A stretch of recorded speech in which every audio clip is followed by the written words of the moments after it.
Salut à tous, j'espère que vous allez bien. On se retrouve pour une nouvelle vidéo.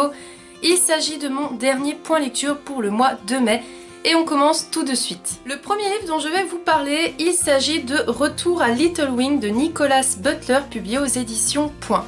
C'est un livre qui me faisait super envie. Je vous en avais parlé dans ma vidéo La pâle de mes envies parce que c'était un livre qui me faisait penser un peu à la nostalgie, aux vacances, le fait de se retrouver entre amis. Et là, ça a été vraiment une très bonne lecture. Je vous parle tout de suite de l'histoire. On retrouve 4 hommes qui sont vraiment amis depuis toujours. Ils ont toujours vécu à Little Wing. Il y a tout d'abord Lee qui est un homme qui a réussi vraiment professionnellement puisque c'est devenu un chanteur connu. Et d'ailleurs, il fait tout pour fuir Little Wing et devenir un peu plus populaire. Mais malheureusement, il se rend vite compte qu'il est vraiment chez lui que à Little Wing et il se rend compte quelque part qu'il envie la situation de ses amis. On découvre ensuite Hank et Beth. Donc Hank est marié avec Beth et tous les deux ont des enfants, ont fondé leur famille, ils sont très heureux. Hank est quelque part le personnage qu'on se rend compte qui est là pour calmer un peu les tensions, qui est là pour que tout le monde s'entende bien. Et ce que j'ai apprécié justement dans cette histoire, c'est qu'à chaque fois on a les points de vue des différents personnages. Donc on a le point de vue de Lee, le point de vue de Hank et le point de vue de sa femme Beth.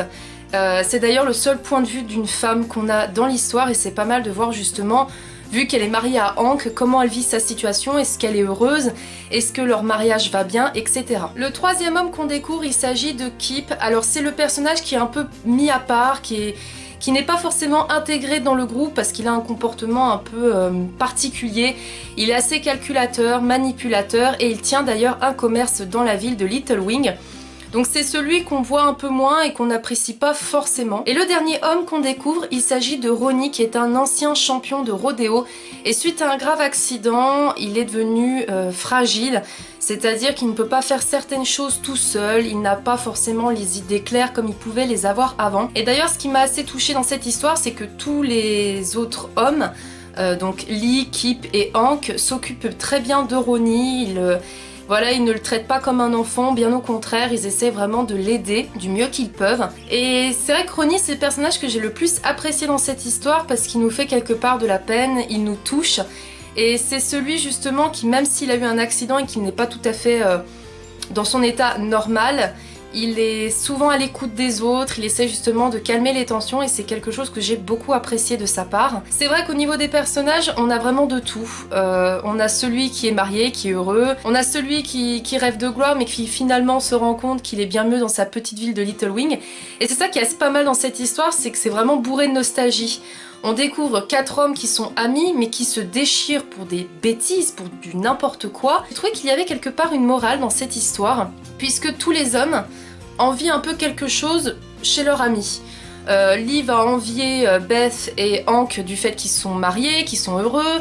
Mais Hank va se dire oui mais toi tu as la célébrité donc tu peux voyager, moi je suis obligée de rester dans le trou paumé de Little Wing à m'occuper de ma ferme, etc. On a Kip qui lui veut ouvrir un commerce, s'en sort plutôt bien mais se rend compte que ça marche pas forcément, etc. Et on a le petit Ronnie qui lui par contre ne demande rien à personne et qui quelquefois tente de partir de Little Wing mais ses amis le ramènent toujours dans cette ville. Donc c'est vrai que c'est une histoire qui est vraiment géniale, moi je l'ai vraiment adorée. J'ai trouvé d'ailleurs l'écriture de l'auteur vraiment superbe, on a l'impression d'être avec les personnages. On s'attache à eux et ce qui m'a vraiment fait aimer cette lecture, et c'est ce qui me fait me dire aussi qu'il faudrait que je lise un peu plus de contemporain, c'est que les personnages sont réels. Les personnages, on a l'impression qu'ils sont vraiment réels. Par rapport à certaines histoires où on se dit « non mais c'est pas possible que ça se passe ça dans la vraie vie », là on se dit si un petit coin paumé comme Little Wing, il peut y avoir des personnes qui y sont depuis toujours, qui rêvent de partir, ou alors qui sont partis mais qui se rendent compte qu'une part d'eux leur manque et que c'est la ville qui leur manque. Et moi j'avais envie d'aller vivre à Little Wing, honnêtement, quand j'ai lu l'histoire j'avais envie de vivre à Little Wing. Et ce qui est pas mal c'est que tout au long donc, de l'histoire on alterne les différents points de vue des personnages. Donc on a 5 points de vue en tout, les 4 hommes plus Beth, la femme de Hank. Et ça c'est très original parce qu'on arrive à voir un peu les ressentis et comment a perçu le personnage pour telle ou telle discussion ou tel événement. Et ça c'est vraiment super. Et ce que j'ai aussi également apprécié, c'est qu'on avait des petits flashbacks par moment pour nous rappeler qu'est-ce qui s'est passé, qui a fait que justement pourquoi ils sont en conflit, ou pourquoi ils sont si proches, etc. Et ça c'est vraiment super.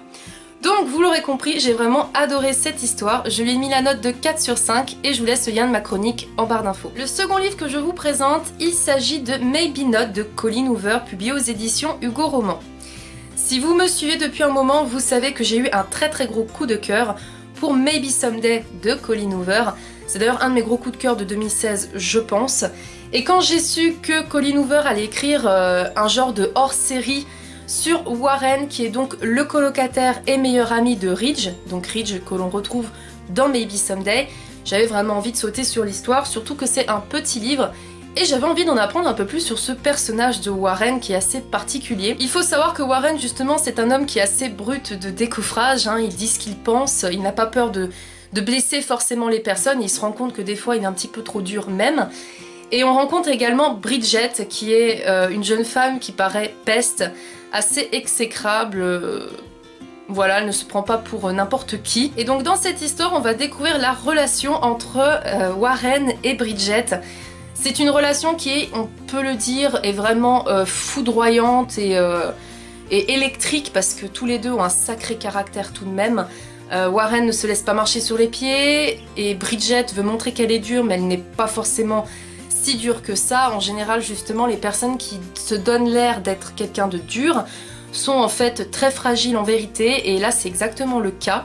Et j'ai justement aimé voir ce côté humain chez Bridget qu'on n'avait pas forcément vu dans Maybe Someday, que là vraiment on voit que voilà, elle a des comportements qui certes sont parfois injustifiés, mais dans l'ensemble c'est pas une fille qui est vraiment méchante comme on pourrait le croire.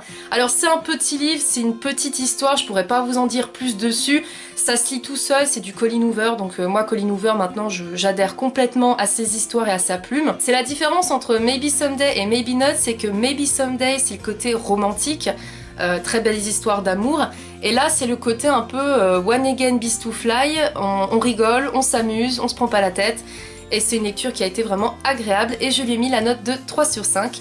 Je vous laisse le lien de la chronique en barre d'infos. Et enfin, le dernier livre que je vous présente, il s'agit de Mark and Men, la saison 3, Rome, de Jay Cronover, publié aux éditions Hugo Roman. Vous savez qu'il s'agit d'un 3e tome, ne vous inquiétez pas, je ne vais pas vous spoiler sur les précédents tomes, puisque comme je vous l'ai déjà dit, ou si vous ne le savez pas, je vous le redis, chacun des tomes est consacré à un couple différent, même si dans l'ensemble on revoit quand même les anciens couples apparaître dans chacun des tomes.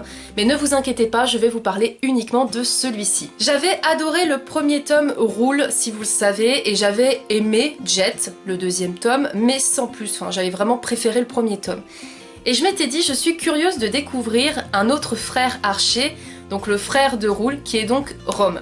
Je me suis dit ça pourrait être intéressant de voir si le frère est vraiment pareil que l'autre ou pas, et voir un peu le comportement qu'il a avec les femmes. Et bah j'ai été vraiment très agréablement surprise, puisque Rome est un ancien soldat qui est justement revenu de la guerre. Il est sain et sauf, il a de la chance d'ailleurs parce que c'est un des seuls survivants, et quelque part il tente de se reconstruire auprès de sa famille, auprès de ses amis, mais ce n'est pas une chose facile parce que quelque part il a toujours des flashbacks des combats qu'il a pu voir, des morts qu'il a pu voir, des choses horribles qu'il a vécues ou vues, et c'est dur de se reconstruire quand c'est comme ça. Mais par contre, il peut compter justement sur les hommes du Mark and Men, donc ses amis, son frère, ses parents, mais également d'autres personnes, pour essayer justement de l'aider à passer au-delà du combat, au-delà de ce qu'il a pu vivre en tant que soldat, et redevenir Rome archer lui-même, quoi, et pas l'ancien soldat qui lui pourrit quelque part la vie, parce qu'il se rappelle de choses horribles continuellement. On découvre forcément un autre personnage qui est féminin, il s'agit de Cora. Cora qui est une jeune femme qu'on aperçoit dans le tome 1 et le tome 2, mais sans plus, mais qui se révèle être une femme avec un sacré carafon, hein, elle a du caractère, et elle est marrante parce qu'elle est décrite comme étant petite, un peu comme un lutin d'ailleurs, c'est comme ça qu'il la surnomme, et elle est chou d'apparence comme on peut nous la décrire, elle paraît très chou, très mignonne, mais alors vraiment c'est un sacré caractère qu'elle a quand même, faut se méfier de ce qui est petit et mignon parce qu'elle a du caractère, et c'est ce que j'ai apprécié d'ailleurs dans son comportement. Et derrière cette brute qu'elle peut être, se cache en fait une fille qui a un cœur brisé, parce qu'elle a eu justement une mauvaise expérience amoureuse qui lui a fait perdre confiance vis-à-vis des hommes, et du coup elle attend le prince charmant quelque part puisqu'elle ne refuse un homme qui n'est pas parfait. Elle dit qu'elle mérite la perfection, et que si l'homme n'est pas parfait, eh ben il passera son chemin. C'est sans compter bien sûr sur ses copines qui lui disent que l'homme parfait n'existe pas et qu'à un moment donné elle va se manger les doigts, si elle continue à attendre comme ça, elle trouvera personne. Je pense que vous deviniez la suite de l'histoire, hein. Ils vont se rencontrer, il va se passer des choses. Je m'arrêterai là au niveau de l'histoire pour ne pas vous en dire plus, mais en tout cas j'ai vraiment adoré encore une fois ce tome-là. Je trouve que les histoires Mark & Men sont vraiment géniales. C'est une série que j'affectionne beaucoup parce que les histoires sont originales. Et en plus de ça, il y a de belles citations à chaque fois et la plume de l'auteur est juste sublime. Alors j'ai adoré le personnage de Rome, mais des fois j'avais envie de lui tirer des claques, mine de rien. Parce que d'un côté on a envie de le soutenir, de lui faire des câlins, de lui dire que ça va aller, etc. Mais d'un côté on a envie de le tarter parce que, ok, d'accord, il a vu des choses horribles. On est d'accord là-dessus, être militaire, je pense pas que c'est le métier où tu vois des papillons qui s'envolent tous les jours et des arcs-en-ciel. Mais de ce point-là à voir que du noir de partout, non, au bout d'un moment, si t'as tes amis, t'as ta famille, t'es en vie, sois heureux d'être en vie justement, apprécie ce que tu as. Et lui en fait c'est ça, c'est qu'il se morfond un peu quelque part sur lui, mais après je pense que chacun, puis bon c'est une fiction hein, mais chacun interprète peut-être les choses de manière différente. Et c'est ce que j'ai apprécié justement dans le personnage de Cora, c'est qu'elle le secoue, elle lui dit c'est bon, au bout d'un moment, tu t'es assez lamenté sur ton sort, vis, continue à vivre, t'as ta famille, t'as tes amis, t'as tout le monde, t'es vivant, t'as la santé, continue de vivre quoi. Donc c'est vrai que ça c'est ce que j'ai beaucoup aimé, et ce que j'ai aimé également c'est que Rome casse justement ce personnage de homme parfait que recherche tant Cora, donc il la remet un peu en place. En fait tous les deux ce qui est pas mal c'est qu'ils se foutent des claques mutuellement quelque part, puisqu'ils se donnent des leçons et ils s'aident à se reconstruire, donc c'est vraiment quelque chose que j'ai apprécié dans l'histoire. Le seul petit point négatif que j'ai pu trouver, c'est que c'est une des histoires qui va le plus rapidement. Je trouve qu'il brûle beaucoup trop d'étapes, et ça paraît un peu irréel parce que des fois, il se passe des choses dans cette histoire, je ne vous dirai pas, hein, bien sûr, mais il se passe des choses que je suis désolée, mais les personnages ne réagiraient pas comme ça dans la vraie vie. Mais à part ça, honnêtement, l'histoire est tellement bien, les personnages sont tellement attachants que ce petit détail, il passe au-dessus finalement, on le voit pas, il s'envole en fait, parce que on se dit que l'histoire est tellement bien que c'est pas parce qu'il y a ce petit point noir dedans qu'on va pas aimer l'histoire et que du coup elle ne va pas être crédible en fait. C'est vraiment ce point de vue là que j'ai eu. Donc je lui ai mis la note de 4 sur 5 et je vous laisse le lien de ma chronique en barre d'infos. Cette vidéo est maintenant terminée, j'espère qu'elle vous aura plu. N'hésitez pas à me dire si vous avez justement lu l'un des livres que je vous ai présentés, et si vous l'avez lu, eh bien ce que vous en avez pensé. Et je vous dis à très vite pour de prochaines vidéos. Salut!